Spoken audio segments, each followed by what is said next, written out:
მსხვილი პროექტი საქართველოში ამერიკული მხარის ჩართულობით ფოთის სპორტი ფართოვდება. იწყება ახალი ნაუმისადგომის მშენებლობა, რასაც შუადერეფნის მიმართ მზარდი საერთაშორისო ინტერესის და საქართველოს სატრანზიტო პოტენციალის ათვისების მხრივ განსაკუთრებული მნიშვნელობა აქვს.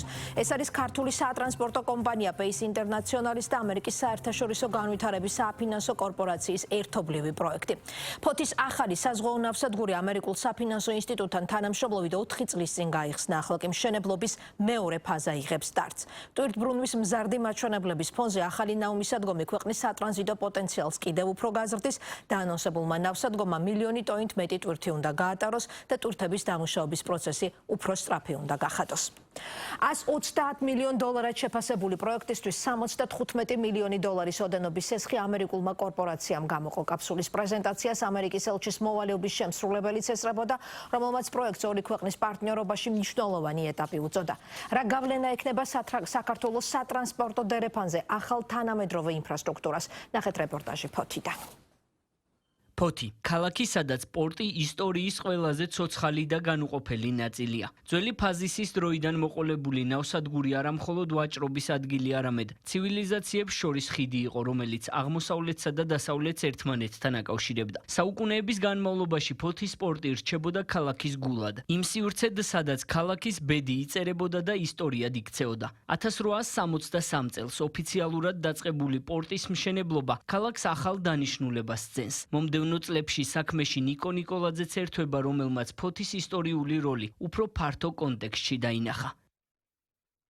უკვე მოგვიანებით 90-იან წლებში ფოთის სპორტი საქართველოს სატრანზიტო პოტენციალის მთავარი ელემენტი ხდება და 1998 წელს 8 სექტემბერს ბაქოში გამართულ საერთაშორისო კონფერენციაზე ისტორიული აბრეშუმის გზის აღდგენა ედუარდ შევარდნაძემ და კიდევ 11 ქვეყნის ლიდერმა ხელი მოაწერეს ევროპა, კავკასია, აზიის მრავალმხრივ ძირითად შეთანხმებას და ბაქოს დეკლარაციას. ფოთის სპორტის კონტექსტში ეს ძალიან მნიშვნელოვანი იყო, რადგან შეთანხმებამ ოფიციალურად დააფუძნა კავკასია, აზიის სატრანზიტო დერეფანი, რომლის ერთ-ერთი მთავარი კვანძი სწორედ საქართველო და ფოთის სპორტი გახდა.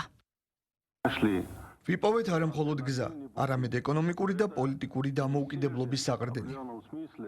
დროება იცვლება, მაგრამ უცვლელია რუკა და მარშრუტი, რომელსაც წლების განმავლობაში ალტერნატივა არ გააჩნდა და არც ახლა გააჩნია. მიუხედავად იმისა, როგორია მსოფლიო პოლიტიკა, ფაქტი, რომ საქართველო აზიიდან ევროპაში მიმავალი ტვირთებისთვის მარშრუტის უალტერნატივო ნაწილია უდავოა. დღეს ამ დერეფნის შესაძლებლობების გაზრდის კიდევ ერთი ახალი ეტაპი დაიწყო. ამერიკის საერთაშორისო განვითარების საფინანსო კორპორაციის თანამონაწილეობით ფოთის ახალი საზღვაო პორტის მეორე ნავმისადგომის მშენებლობა დასრულდება. ახალი ტერმინალი მოემსახურება აზერბაიჯანში, ყაზახეთში, თურქმენეთში, უზბეკეთში და საქართველოში წარმოებული მინერალური სასუქების ტრანსპორტირებას. რაც ძალზედ მნიშვნელოვანია როგორც ჩვენი რეგიონისათვის, ისე მსოფლიო სასურსათო უსაფრთხოებისთვის. საერთო ჯამში ფოთის ახალი საზღვაო ნავსადგური 3-დან 5 მილიონ ტონა ტვირთამდე დაამუშავებს. ნავსადგურის სიღრმე, რაც ძალიან მნიშვნელოვანია, იძლევა საშუალებას მივიღოთ ჰენდიმაქსის ტიპის გემები, რაც ქვეყნის სატრანსპორტო ინფრასტრუქტურას კიდევ უფრო მიმზიდველს ხდის. 2022 წლიდან ამ მოდერნიზებული პორტის გახსნიდან ფოთის სპორტმა არსებითი როლი შეასრულა საქართველოს ეკონომიკის ტრანსფორმაციასა და ევროპასა და ცენტრალურ აზიას შორის მზარდ სავაჭრო მომსახურებაში. დღეს კი, როდესაც ტრანსკასპიური დერეფნის მასშტაბით ვაჭრობა მუდმივად იზრდება, ჩვენ საფუძველს ვუყრით პორტის შემდგომ გაფართოებას. ეს პროექტი პორტს მისცემს შესაძლებლობას ღირსეულად უპასუხოს თანამედროვე გამოწვევებს, მიიღოს უფრო დიდი ზომის გემები, გაატაროს მნიშვნელოვნად მეტი ტვირთი და სრულად გამოავლინოს საკუთარი პოტენციალი. DFC არის ამერიკის მთავრობის საინვესტიციო ერთეული. ის უზრუნველყოფს გლობალურ მიწოდების ჯაჭვს. მუშაობს პირდაპირ კერძო სექტორთან გრძელვადიანი ინვესტირების ფარგლებში. ეს პრიორიტეტად ისახავს ინფრასტრუქტურას, ვინაიდან წარმოადგენს მყარი ეკონომიკის საფუძველს. ვაჭრობა და დაკავშირებადობა ზრდის უმნიშვნელოვანესი ფაქტორია. DFC არის ხანგრძლივი პარტნიორი ფოთის სპორტისთვის. ჩვენ მნიშვნელოვანი როლი შევასრულეთ ფოთის სპორტის განვითარებაში. ეს გაფართოება მნიშვნელოვნად შეცვლის თამაშის წესებს. დაახლოებით 1 მილიონი ტონა დაემატება ტვირთბრუნვას და ტრანსკასპიურ დერეფანს მნიშვნელოვნად გააძლიერებს. რაც ყველაზე მნიშვნელოვანია, საქართველოში ვნახე ოპტიმიზმი და სურვილი ქვეყნის განვითარების. ქართველი ხალხის სულისკვეთება, ისევე როგორც კერძო სექტორის. ქვეყანას შესაძლებლობას მისცემს ძალიან ბევრს მიაღწიოს. ჩემთვის დიდი პატივია წლების განმავლობაში მუშაობდე ამერიკის მთავრობის სახელით და დღეს DFC-სა და ამერიკის მთავრობის სახელით მინდა გულითადად მოგილოცოთ ეს მნიშვნელოვანი ინიციატივა. ყველა ერთხმად თანხმდება, რომ ფოთის სპორტის მშენებლობა სცდება მხოლოდ საქართველოს ეკონომიკური სარგებლის იდეას. ეს არის გეოპოლიტიკური პროექტი, რომელიც შუა დერეფნის მნიშვნელოვანი ელემენტია და ზრდის დაკავშირებადობას ევროპასა და აზიას შორის. ფოთის საზღვაო ნავსადგურის გაფართოება არის მორიგი ნიშანი იმისა, რომ საქართველოს რეგიონულ ლოგისტიკურ ცენტრად გვიდრდება.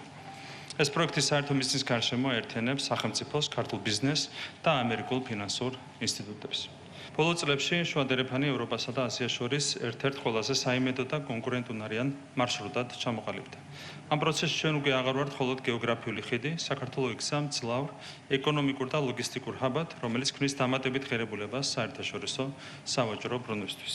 ჩვენი ამოცანა ამ მოთხოვნას თანამედროვე ინფრასტრუქტურით უპასუხოთ. სწორედ ამიტომ ვაგრძელებთ ქვეყნის სატრანსპორტო ქსელის სრულ მოდერნიზაციას, ვაფართოებთ პორტებს, ვაშენებთ დანაკლისის ხმაწყლოვან ნავსადგურს, ვაახლებთ სარკინიგზო და საგზაო მაგისტრალებს. დღევანდელი პროექტი ამ სტრატეგიული ხედვის განუყოფელი ნაწილია. კიდევ ერთხელ აღნიშნავ, რომ ეს ინიციატივა კიდევ ერთი უმნიშვნელოვანესი ნაბიჯია ჩვენი სატრანზიტო პოტენციალის გაძლიერებისა და ეკონომიკური განვითარების გზაზე. ჩემთვის დიდი პატივია ამ მნიშვნელოვან ღონისძიებაზე თქვენთან ერთად ყოფნა. დღევანდელი დღე განსაკუთრებულია, რადგან კიდევ ერთხელ ადასტურებს ამერიკის მტკიცენებას განახორციელოს ინვესტიციები მდგრად ინიციატივებში, რომლებიც გააძლიერებს საქართველოს როგორც შუა დერეფნის ბუნებრივი სატრანზიტო ჰაბის პოზიციას. წლების განმავლობაში ქართველები და ამერიკელები მხარდამხარო მუშაობთ უკეთესი მომავლის და ორივე ქვეყნის კეთილდღეობისთვის. ჩემზე ყოველთვის დიდ შთაბეჭდილებას ახდენს ისტორიები, რომლებსაც ყოველდღიურად ვისმენთ საქართველოს მოქალაქეებისგან ჩვენი პარტნიორობის პოზიტიური გავლენის შესახებ. ამ თანამშრომლობამ საგრძნობლად გააძლიერა საქართველოს შესაძლებლობა დაიცვა საკუთარი საზღვრები, სასაზღვრო გამტარი პუნქტებისა და პორტების გაუმჯობესების კუთხით. ასევე სომხეთსა და აზერბაიჯანს შორის სამშვიდობო შეთანხმებას მოაქვს ძალიან მნიშვნელოვანი რამ რეგიონისთვის. ისეთი ინიციატივებისთვის, როგორიც არის ტრამპის მარშრუტი საერთაშორისო მშვიდობისა და კეთილდღეობისთვის. ამას შეუძლია კიდევ უფრო განამტკიცოს რეგიონული კავშირები. ჩვენ შეგვიძლია გავაძლიეროთ დერეფნის ქვეყნების ეკონომიკა, ამავდროულად განვამტკიცოთ რეგიონული სტაბილურობა. სურს ხაზგასმით აღვნიშნო, რომ შეერთებული შტატები წლების განმავლობაში საქართველოს ერთ-ერთი ყველაზე მტკიცე საიმედო მხარდამჭერია და ჩვენ ამას გავაგრძელებთ. ბუნებრივია ახალი ინვესტიციები ქმნის დამატებით შესაძლებლობებს როგორც ქვეყნისთვის, ასევე რეგიონისთვის. პროექტის ყოველი გაფართოება ნიშნავს ახალ პირდაპირ და ირიბ სამუშაო ადგილებს, რომელზეც ადგილობრივები დასაქმდებიან. მეორე ფაზის დასრულების შემდეგ ნავსადგურის გამტარუნარიანობა 3 მილიონ ტონას მიაღწევს. გაიზრდება ოპერაციების ეფექტიანობა. დაჩქარდება ტვირთების დამუშავება, რაც დადებითად აისახება საქართველოს რეგიონალურ კონკურენტუნარიანობაზე. აღსანიშნავია ისიც, რომ პირველ ფაზაში უკვე ინვესტირებულია 93 მილიონი ამერიკული დოლარი და შექმნილია 360 სამუშაო ადგილი და ასევე სასიხარულო და მისასალმებელია, რომ მეორე ფაზის ფარგლებშიც დამატებით შეიქმნება 50 ახალი სამუშაო ადგილი. ამერიკულ-ქართული თანამშრომლობის სიმბოლური კაფსულა ფოთის სპორტის გაფართოების სამუშაოების საწყის ეტაპზე დელეგაციებმა საძირკველში საზეიმოდ ჩაუშვეს. ეს ნიშნავს, რომ სამუშაოები ოფიციალურად იწყება და მალე საპორტო ქალაქი გემებს ფოთის ახალ ნავსადგომშიც მიიღებს.